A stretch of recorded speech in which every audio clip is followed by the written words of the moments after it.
أعوذ بالله من الشيطان الرجيم بسم الله الرحمن الرحيم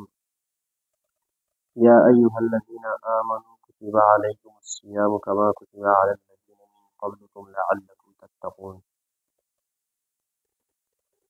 دي آياتونو کې ټولو کې چې دا تذکره روانه ده د بل مخکې رکوع کې مو به رکوع کې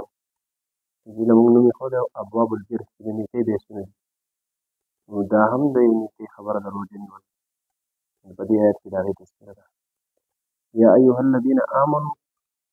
ای مؤمنانو کتب علیکم الصیام فرض کړی شوي ده په تاسو باندې روژه کما کتب علی الذین من قبلکم هغه څنګه چې فرض کړی شوي وه تاسو نه په مخکو خلکو باندې بس روژه څه ته وایي مطلق دا په لغت کې راځي روژه په معنا د امساک د منع کېدو راځي او په اصطلاح د شرع کې روژه ویلی کېږي د خوراک څښاک او د کوروالي نه د خپلې بیبي سره منع کېدو ته دې ته روژه خو سره د نیت نه یعنې د دریو شیزونو نه منع کېدل سره د نیت نه چې خوراک دی اوبه دي او د کوروالي د خپلې ښځې سره او سره د نیت نه که دا درې واړه شیزونه وي نیت نه وي نو بیا منع کېږي نو دې منع کېدو ته څه وایي دغه دریو شیزونو نه منع کېدو ته روژه وایي بیا الله پاک فرمایي چې په تاسو باندې فرض کړی شوي د روژه څنګه چې په مخکې امتونو باندې فرض کړی شوي وه نو دا په دې طریقې سره دا خطاب الله پاک یا خو د دې وجې نه وفرمایو چې د روژې فضیلت ته اشاره وکړه چې دا روژه دومره افضل عبادت دی چې یوازې دا په تاسو څنګه فرض کړی شوی یعنې په امت محمدیه صلی الله علیه وسلم باندې نه دی بلکې دا په مخکې امتونو کې او بیا خو مطلق ذکر وکړو نو د آدم علیه السلام نه واله نبي علیه السلام پورې څومره امتونه راغلي څومره پیغمبران راغلي په ټولو باندې روژې فرض نو یو خو پکې فضیلت د روژې ته اشاره وشوه بل دا دې خبرې ته پکې الله پاک اشاره وکړه چې دا روژه ګران عبادت دی سړی چې دی د خپل خواهشات یعنې خوراک څښاک او د دغې خواهشاتو نه سړی ځان چې دی منع کوي د ورځې یو مشقت دی پکې تکلیف دی پکې الله پاک دې خبرې ته اشاره وکړه دا مشقت یوازې په تاسو نه و بلکې دا په دې مخکې امتونو باندې هم دا مشقت او تکلیف و او دا عامه قاعده ده په عرف کې چې کله غم په یو کس باندې یا تکلیف یو مشقت په یو کس باندې نو هغه د تکلیف ډېر زیات وي لیکن کله چې تکلیف او مشقت په ټولو خلکو باندې په جمع شي نو هغه کم شي دې کې الله پاک اشاره وکړه دا مشقت په تاسو یوازې نه ده بلکې په نورو هم دی په دې سره انسان ته فطري طور چې دی هغه چې اساني غوندې پیدا شي دا غم چې کله خور شي دغې ته الله پاک اشاره وکړه دا یو مشقت والا عمل دی په مخکې خلکو باندې لعلکم تتقون فایده یې څه ده چې روژه په تاسو فرض کړی شوې ده د دې دپاره چې تاسو څه کوئ پرهېزګاره شئ تقوادار شئ د تقوا وضاحت مخکې شوی لیکن تقوا د الله پاک نه یره د الله پاک د یرې هر ګناه پرېښودل او د الله پاک هر چې دی حکم منل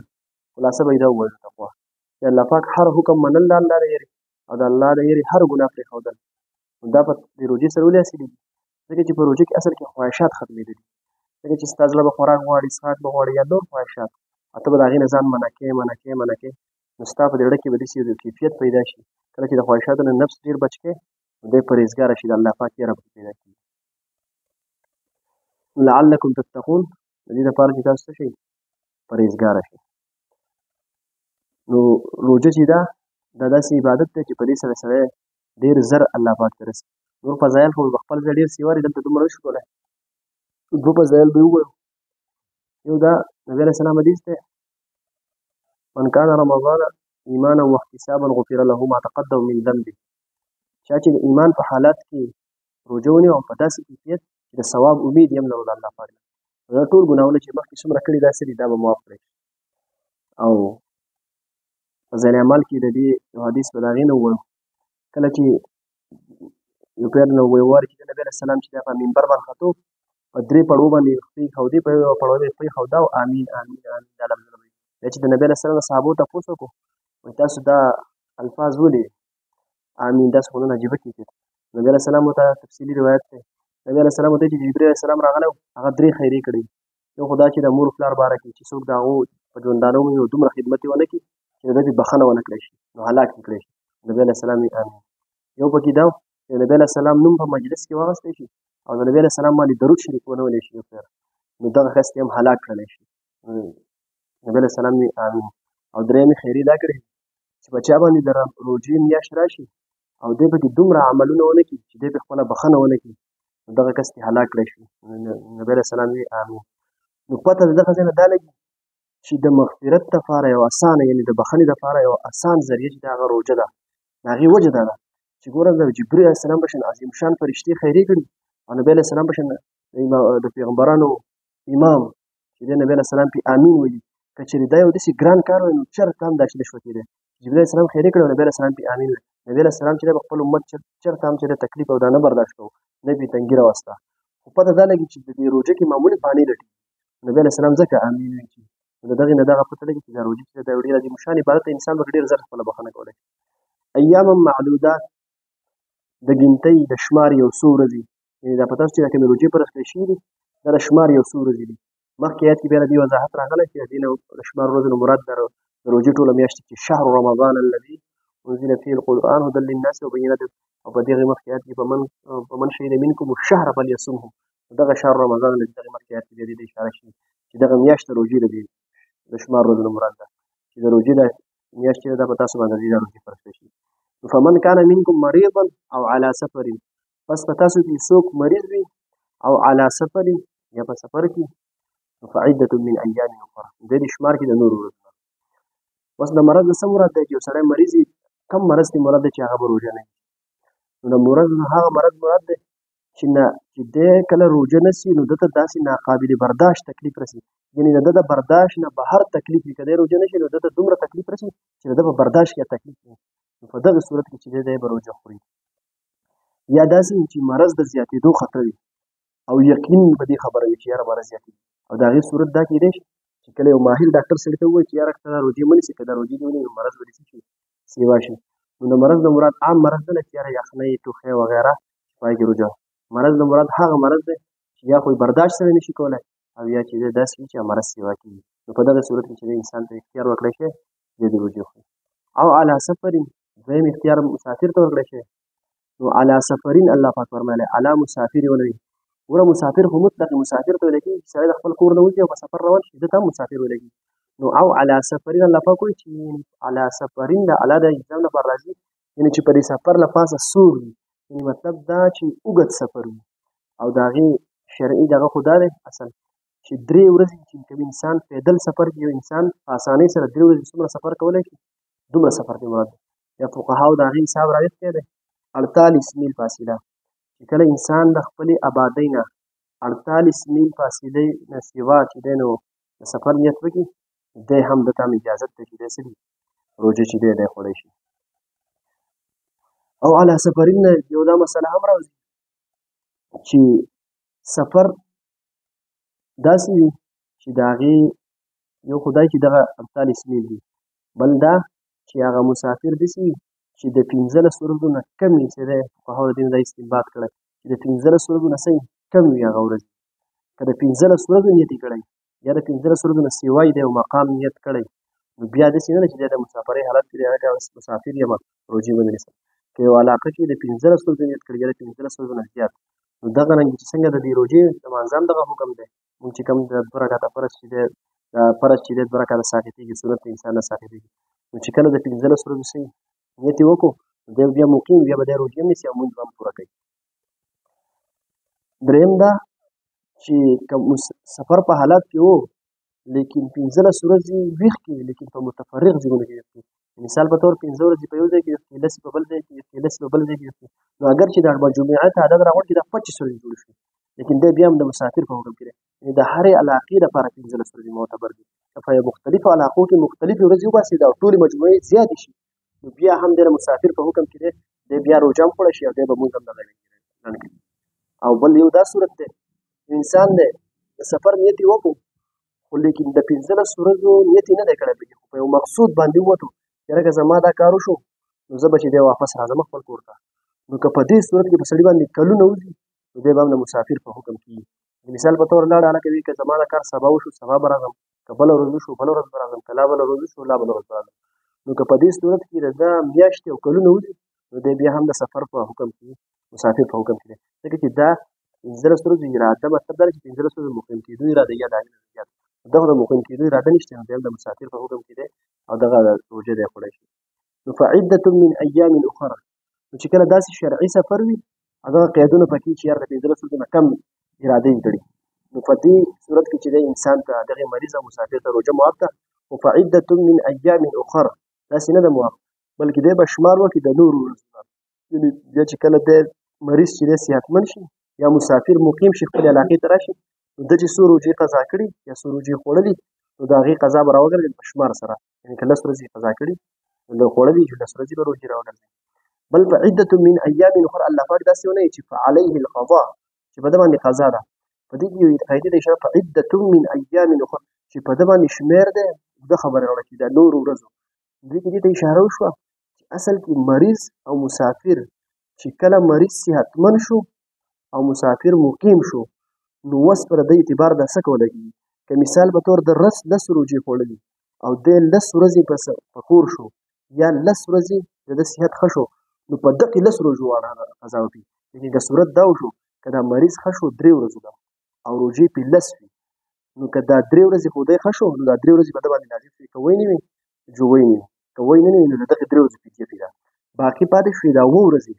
دی خو ښه شی نه دا 7 ورځې خو دی دا 3 ورځې دی ښه شی که نه نو دا 7 ورځې درته معاف دی به وصیت هم د فدیې نه کوي په ده باندې نه فدیه شته او نه دغه روژې شته په دې کې دې خبرې ته اشاره ده دغه شان د مسافر حکم دی که مسافر چې دی مقیم شو لیکن د 10 روژې قضا کړې او 3 ورځې چې دی په کور کې ویښ کړي د 3 ورځو قضا په ده لازم شوه که وینې وي وینې وي که وینې وي د دغه 3 ورځو په فدیه به ورکوي اوس که باقي د دې 7 ورځو ته ژوند میلاو نه شو د مسافر وفات شو نو د دغې 7 ورځو په ده باندې نه قضا شته او نه پرې دا لازم ده چې د دې وصیت وکړي چې زما فدیه دې ورکړي مطلب دا چې د هغې اعتبار به کولی کېږي چې څومره ورځې دی صحتمند شوي که د ده د میاشتې روژې قضا شوي که میاشت ورځې میاشت صحتمند شو دغه ټوله میاشت پرې لازم شوه او که 10 ورځې صحتمند شو نو د 10 ورځو قضا شته یعنې 10 ورځې به ده لازم شي باقي 100 ورځې درته معاف وعلى الذین یطیقونه فدیة طعام مسکین او هغه کسان یطیقونه چې هغو طاقت د روژې لري چې روژه ونیسي فدیة من طعام مسکین په دې باندې فدیه ده د یو مسکین خوراک یعنې د مسکین نه د یوې ورځې د خوراک فدیه ده اوس دا آیت چې دی دا په ابتدایي دور کې و کله چې دا روژه په ابتدایي دور کې فرض شوه نو الله پاک چې دی اسانۍ دپاره چې دا خلک د دې روژې سره اشنا شي په اوله کې چې یو حکم راشي نو هغه رایي الله پاک اختیار ورکړو که څوک طاقت لري نو هم اختیار دی که روژې نیسي او که روژې ښه طاقت پکې دی خو لیکن نړۍ نه غواړي نو د هغو دپاره دا اختیار و چې فدیة طعام مسکین چې دی یو مسکین نه خوراک وکړي د یوې روژې په بدله کې چې د هغې نه نن سبا نصف ساع غنم راځي په نن سبا حساب سره د هغې نه راځي پوکم 2 سیره د پوکم 2 سیرو غنمو قیمت اوس ضروري نه چې سړی پوکم 2 سیره غنم ورکړي د پوکم 2 سیرو غنمو قیمت په ولګوي په بازار کې چې دا څو دی د هغې په اعتبار سره د یوې روژې چې دی هغه مسکین نه به ورکوي غریب نه به ورکوي دا فدیه چې دا د غریب نه ورکوي دا په جومات مدرسه کې د خدمت په طور نه شي ورکولی دا فدیه چې ده د روژې دا به غریب نه ورکوي نو دا حکم منسوخ شوی دی د دغې طاقت والا باره کې دا شروع صرف د اشناوالي لپاره دواړه اختیارات که روژې نسي او که روژې نه نیسي بیا دا حکم صرف د چا په باره کې پاتې شوی دی یطیقونه چې طاقت لري نو د دې باندې خو بیا روژه لازم ده خو دا صرف د بوډا هغه بوډا چې هغه روژې بالکل نه نیسي نو د هغه په باره کې دا حکم اوس هم شته د نورو په باره کې منسوخ دی یو هغه مریض چې هغه داسې وي چې د هغه نه خلک ناامیده شي چې د هغه ښه کېدو امکان نشته بیا نو د هغې مریض په باره کې هم د فدیې د آیات شته چې دی به چې دی فدیه ورکوي او هغه بوډا چې هغه روژې بالکل نشي بالکل ذوق ته رسېدلی نور د طاقت والا باره کې بیا دا منسوخ شوی دی او د هغه د مخکې اصل کې د روژې چې د دې کې 3 تبدیلیات راغلي یو دا که نه چې کله په ابتدایي کې روژه فرض شوه نو د دې 3 روژې په میاشت کې په هره میاشت کې 3 روژې وي او د یوم عاشورا کوم دی چې مونږ 10 محرم وایو د 10 محرم روژه فرض وه په ابتدا کې او 3 روژې په هره میاشت کې بیا چې دی الله پاک دا آیات راولېږي یا الذین آمنوا کتب علیکم الصیام چې په تاسو باندې څه دي روژې فرض کړی شوي دي خو بیا به کې دا اختیار وکړه چې یاره که څوک نه نیسي نو هغه فدیه ورکوي نو بیا چې دی د هغې نه وروسته بیا دا راغی فمن شهید منکم الشهر فلیصمه دا حکم هم منسوخ شو دا میاشت ورته حاضره شوه نو فلیصمه امر دی بس بیا پکې دا چې که چا طاقت و نو د هغه لپاره دا بیا اختیار ختم شوی او درېیم پکې دا دغه و چې په شروع کې چې دی روژه چې وه د انسان چې به کله روژه ماته وکړه نو چې د کېدو پورې به یې خوراک څښاک کولی شو او دغه شانتې کوروالی به یې کولی شو خو چې کله به انسان اوده شو نو چې بیا به راپاڅېدو نو نه به یې خوراک کولی شو یعنې د خوب سره به بیا سوه روژه بندېده. که ماښام کې به اوده شوې نو هم د ماښام نه به دې بله روژه شروع کېده. خو بیا به الله پاک اساني راوسته. بیا چې دی د صبح صادق کوم چې مونږ یو طلوع شمس دی، یو طلوع فجر دی، کوم چې په سهار بانک سره کېږي، د دغې پورې دې اختیار وشو که سړی ویده کېږي او که نه بیا د دې خوراک څښاک او د دې اجازت میلاو شوی. نو دا درې تبدیلیانې په دې کې راغلي دي چې د ټول نه اول چې وه دغه درې روژې وې، یو یې عاشوره وه، بیا چې د میاشتې دا فرض راغی چې اختیار پکې و، بیا د اختیار ختم شو، بیا چې د اختیار ختم شو بیا پکې دغه ده د دې اوده کېدو ده چې اوده کېږي چې سړی به اوده شو نو بیا به یې بله روژه ډایرکټ شروع کېده، خوراک څښاک اجازتمند و چې را پاپسېدو، بیا دغه اختیار دغه اساني پکې هم راغله. نو ففدیة طعام مسکین، په دې دغه فدیې د منصبانې حساب مو ووایي. فمن تطوع خیرا فهو خیر له، پس چا چې په خوشحالۍ سره وکړو د نیکۍ کار فهو خیر له نو هغه د ده لپاره بهتر دی. مراد دې دا دی چې اصل کې خو فدیه دا ده چې یو مسکین له ته خوراک ورکړي، چې د هغې حساب مونږ وي مسکین له خوراک. لیکن که چا په خوشحالۍ سره د نیکۍ کار وکړو مطلب دا دی که چا د یو مسکین نه سیوا ورکړو، یعنې دا فدیه چې ده دا په حکم 2 سیرو قیمت دی، لیکن که چا په حکم 2 سیرو د قیمت زیات حساب ولګو دا ډېره بهتره ده. په صدقه کې چې دا خو د صدقې په طور دی نو دا په صدقو کې سیواوالی راغی دا د ده لپاره ډېره بهتره ده او ښه ده. وان تصوموا خیر لکم ان کنتم تعلمون، او دا چې تاسو روژه ونیسئ دا ستاسو لپاره ډېره بهتره ده که چېرې تاسو پوهېږئ. دا د اختیار مطابق ده چې کله تاسو ته اختیار میلاو شي، یعنې که روژې نسئ او که نه نیسئ نو بیا پکې په دې اختیار کې افضل ده که روژه نسئ نو دا ستاسو لپاره څه ده بهتره ده. ترجمې دغه وکړئ. أعوذ بالله من الشيطان الرجيم بسم الله الرحمن الرحيم يا أيها الذين آمنوا كتب عليكم الصيام فرض کړی شوي ده په تاسو باندې روژه کما کتب على الذين من قبلكم څنګه چې فرض کړی شوي وو په هغه کسانو چې ستاسو نه مخکې دي لعلکم تتقون د دې لپاره چې تاسو پرهېزګاره شئ ایاما معدودات شمار ورځې فمن کان منکم مریضا پس څوک چې وي په تاسو کې مریض او علی سفر یا په سفر کې وي فعدة من ایام اخر په هغه باندې شمار دی د نورو ورځو وعلى الذین او په هغې کسانو باندې یطیقونه طاقت لري د روژې نیولو فدیة طعام مسکین فدیه ده د یو مسکین خوراک فمن تطوع خیرا پس چا چې په خوشحالۍ سره وکړو د نیکۍ کار فهو خیر له پس دا د ده لپاره غوره دی وان تصوموا خیر لکم او دا چې تاسو روژه ونیسئ دا ستاسو لپاره غوره ده ان کنتم تعلمون که چېرې تاسو پوهېږئ صدق الله